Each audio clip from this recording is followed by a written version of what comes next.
All right, we're back with another episode of Inside Four Lines. This time, my special guest is the touchdown machine, Monterrio Elston. All right, so we got Monterrio. Monterrio, if you could just tell them a little bit about yourself, as far as like where you go to school and things like that. I'm from Little Rock, Arkansas. I go to school at Kansas State University. All right, and Monterrio, this is your what year coming up? Redshirt freshman. Redshirt freshman. So you Yeah. were a redshirted last year. Mm-hmm. Okay, that's crazy because I seen you play in a couple of games, so you met the requirements as far as being able to redshirt. Yes, sir. Okay. Monterio, what high school did you graduate from? Parkview Magnet High School. Parkview Magnet. And were you like a 5-star, 4-star, 3-star? I was a three-star coming out of high school. Okay, he was 3-star coming out of high school. All right, with you coming from Parkview and you being a red shirt, what would you say was one of your biggest challenges? Because I know you were a starter, Mm-hmm. going from a starter to having to sit and wait. Mm-hmm. How did you react to that? At first it was going good, like in the spring and stuff like that. Everything was going smooth, but then I started losing confidence. I would say probably when fall camp came, I lost a little bit because I was just thinking I'm not gonna. I thought I wasn't gonna play or whatever. But then like during the season, I started building it back up. I started every day, just going at it every day and kept doing it. So my advice would be keep going no matter what. With you being at Parkview and now you getting through your red shirt year, like what was that like? As far as like the workouts, like just take us through your daily schedule when season started. Week one, what did you have to do week one? When the season started, it was more so football more than anything. But like I know if you weren't playing, they had this thing called power hour, and you would be lifting a lot. You would lift like every day. So that would really be what you would be focused on, really lifting, and then the football part of it. But if you were playing, then you would probably lift like every other day.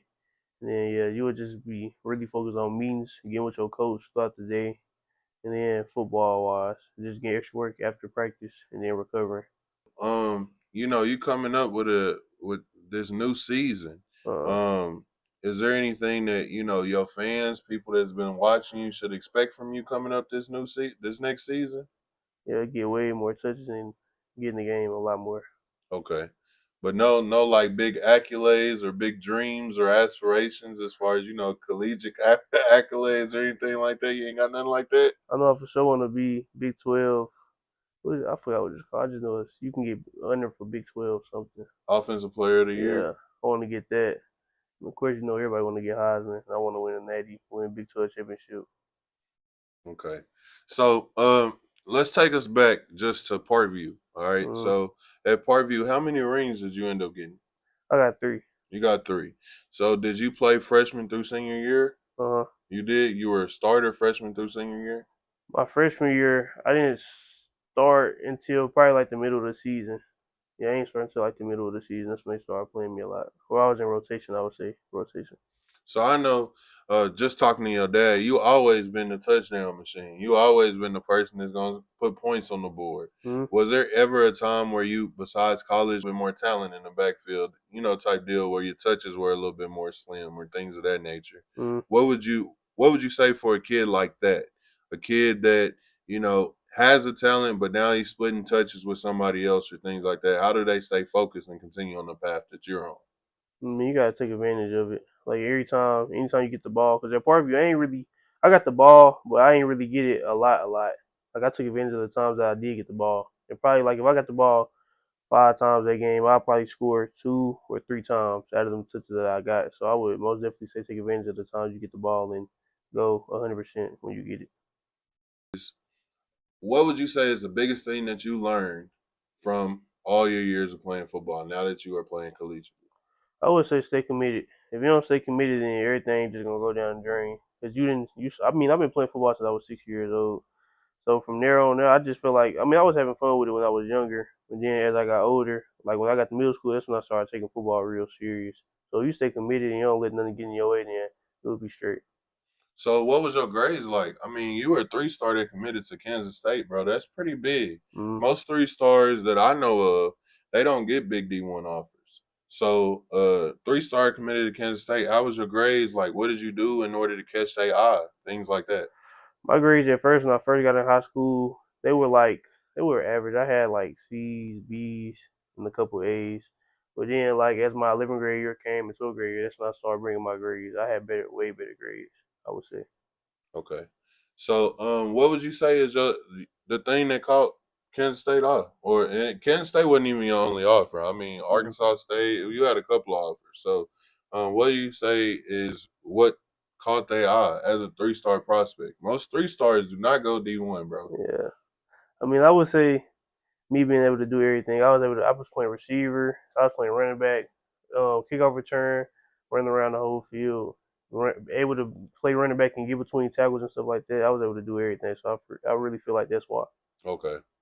Um, so how would you say, for those athletes, you probably had a close relationship with Coach Bolden, right? Mm-hmm. All right, so your relationship with Coach Bolden to now your relationship with the head coaches at Kansas State, Mm-hmm. would you say that relationship is the same or similar, or would you say you got to do a little bit more work in order to get in his close knit circle? Because every coach got a close knit of players that they like to call on. Yeah, I feel like Coach Bowden, he was more so hard like on me at first because he knew I could be a good player.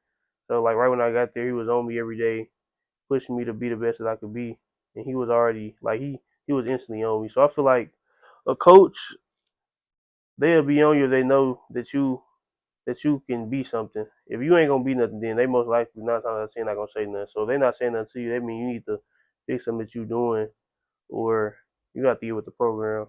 You got to do something better, or just start trying. Because if you're not trying, they feel like you're not trying. Then they'll probably look look the other way at you. On another note, uh, so going back to Parkview, so you got 3 state championships, got a ring, Coach Bolden.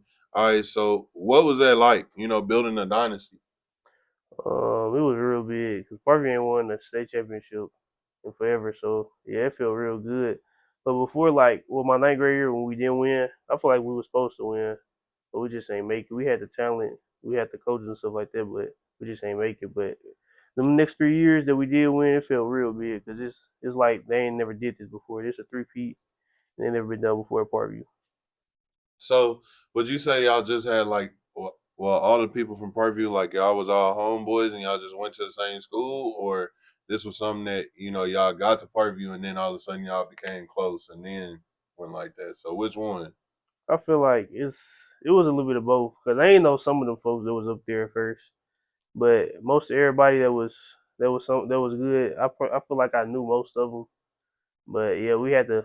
Some people had to build a relationship. Like most everybody probably had to build a relationship because we all knew each other. We just ain't go to the same school, so we had to really build a bond on being teammates more than just being homeboys outside of football. Okay. Dad is seemed like one of your biggest fans, bro. Mm. And talk about how it's been just to have your dad in your corner and how he has been able to push you to, be what you are now. So it all started with him. I wasn't even playing football at first. He used to just go in the front yard and just catch the ball with me, and then my mama would be like, "Let him come in the house. He don't need to be outside doing this and that. You just let him go in the house." Because he used to try to make me throw the ball perfect and catch it good. And I feel like that's where it started in front of my pawpaw yard, just catching the ball with him. And then we just started doing drills and stuff. And then he just told my mama to find me a football team. And then me and my mama stayed in Little Rock, so we was going around Little Rock looking for a team. Then we found the West Side Steelers, and after that, we just was doing football drills every day. And yeah, he really been on my side since I was So when younger. you figure out that that's something that you wanted to do, then When I first started, I wasn't even playing running back or receiver. I think they had me on the line. Like I think I was playing center or something like that. mm-hmm. And then out of nowhere, I think I just got the ball once. I just scored. So then since then, That's when I started liking football. I just started scoring every game. So, all right, so you in the Big 12 Mm-hmm. last season, who would you say was your biggest competition as far as like teams?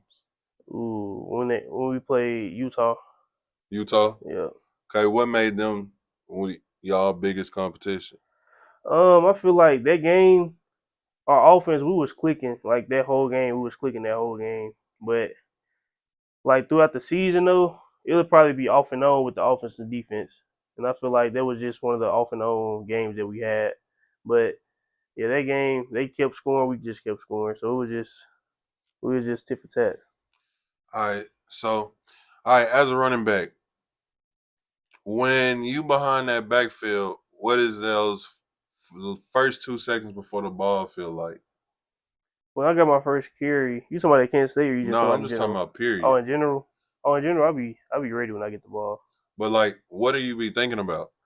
I just look. I'll be having to read. I'll be seeing, looking at the linebackers. Yeah, first I make my reads, and then I see where the linebackers be lined up at, so I can see where the ball could potentially hit. So yeah, I focus on my reads first. Okay. Now, first carry at Kansas State. Mm, Was you nervous? yeah, I was nervous. Okay, so take us through that. Take us through your first carry at Kansas State. What was it like? So we was in pistol. I just know it was outside zone. I got the ball, and then I was supposed to cut, but I didn't make that cut. I just kept running because I'm thinking I'm gonna be able to circle the defense, like get around the Mm-hmm. edge, and then just keep going down the hashes. I mean the tick on the sideline. But I was really supposed to cut up. I would have cut up. I probably would have got like 8 yards, 10 yards. So yeah, after that, I just was ready to get in again. After I got hit, I was just ready to get back in. That welcome to football hit. You didn't get a welcome to football hit. Nah, It not didn't wake you up or yeah, not nothing. that. Yeah, not that hit. It wasn't like no real bad hit. Okay, okay. How did it feel to play with yourself on college football? It felt good. Right when I got on there, I tried to score a touchdown. Yeah, that first time I got on there, What's your overall? I think I'm like a 73, Do something like you that. agree with that or disagree? I mean, it's just a start, so I feel like that's soon for me to start off at that. But and then they got me like at a low, like probably like an 89 speed or something Yep, like that. I feel like I should 89 have been speed. faster. Okay, Yeah. okay. What would you say is going to be your biggest challenge? Um, I would say first I started running back Joe Jackson when he was starting last year. I had to really just learn off the way he played the game. So I would say just looking at the greats that was here before I was, because it's really like everything in college is the same. Everybody run the same plays and do this and that. So I would say yeah, just looking up to whoever ahead of me and see what I can do to do better. I mean to get better and how I'm gonna be able to impact and touch the field. So what does it take out of money to be that number one back? Study the game. All you gotta do if you study the game and you had the brains of it. I mean, I already got the talent. If you had the brains of it, then you would be good. I feel like you would be just fine. Okay. Is there anybody that you would say you doing this for, or you doing it just for yourself, I feel like I'm doing it for my family your because I family? know we had it like everybody that had struggles and stuff like that. But yeah, we had it hard when I was younger. So I feel like I'm doing it for my family, and I just got to keep going. All right, here we go.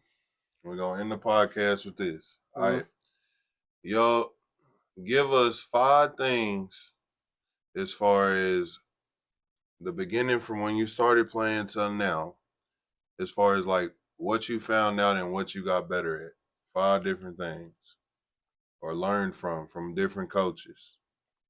I would say when I was younger, it was me more so making decisions off what somebody else did. Like, I mean, it was just because when you're young, you're not really just the smartest person in the world. So if I see somebody going that way, I'm gonna just go the opposite way. Mm-hmm. So I just really just make a miss.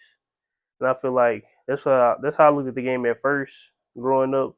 And then when I got to middle school, I learned to like start reading. You can read stuff pre-snap or just look. That's when you can start looking at the D lineman and stuff and make your reads based off that. Because at first I really did. I just see a hole and I just take it and go. So yeah, I would say I started learning how to read better. And then in high school, it was really just speed. I was fast already, so yeah, the speed of the game was way quicker. So I had to play at a higher pace while I'm still trying to make my reads and stuff like that. And then I would say you watching film. Yeah, if you watch film, you'll be able to see everything and know what everybody gonna do before they even do it. And then like if you got like a safety or something like that, and he like their star player. Look at what he's not good at, and look at what he's good at, so you can know what you need to do when y'all start playing that game. And then in college, I would say my coach taught me how to. He taught me how to read the whole defense. Like Mm, you see the DN, he all the way outside and this slant. You should know that you're gonna be able to cut the ball up early. It's not gonna get all the way outside. yeah. Cause slant he can hit right here to B gap, C gap to all the way around the edge. But if the DN always he all the way on the outside, just know it's not gonna get all the way to the outside. You're gonna end up cutting it up earlier. So yeah, I feel like that's what I really had to. That's what I feel like I So the learned. knowledge of the game. Yeah, You got more knowledge, I guess you could say, each year. So for any young kid or young brother that's watching it, what is one thing that money want to leave with? I feel like all the young kids, I need to stay committed. If you stay committed, then everything. I mean, everything not gonna be always good. You gonna have ups and downs. Adversity gonna always come. You just gotta be able to be ready and face it, no matter what it is. So what you mean by committed? Let's go into depth as far as what committed is. They can take that a million different ways. What you mean by committed? When I say committed, just never give up. Like no matter what the circumstance is, if you say if your grade's not good and you ain't able to play football no more, you gotta wait until your grade get good. Build your grades up. Don't just say, "Oh, I can't play football no more," so I'm just gonna just leave it alone. I'm not gonna keep trying because it's not no point. I'm not gonna get no better and then like that. I feel like if you keep if you fight to keep your grades good and bring them up, then when football come, you will be good. Just stay committed to whatever you got to do to get to football, and you will be able to be the best player you can be. All right. Well, you heard it here first. We're here with Monterrio Elston, the touchdown machine. And it's Inside Four Lines with Coach Tunes. Appreciate y'all watching.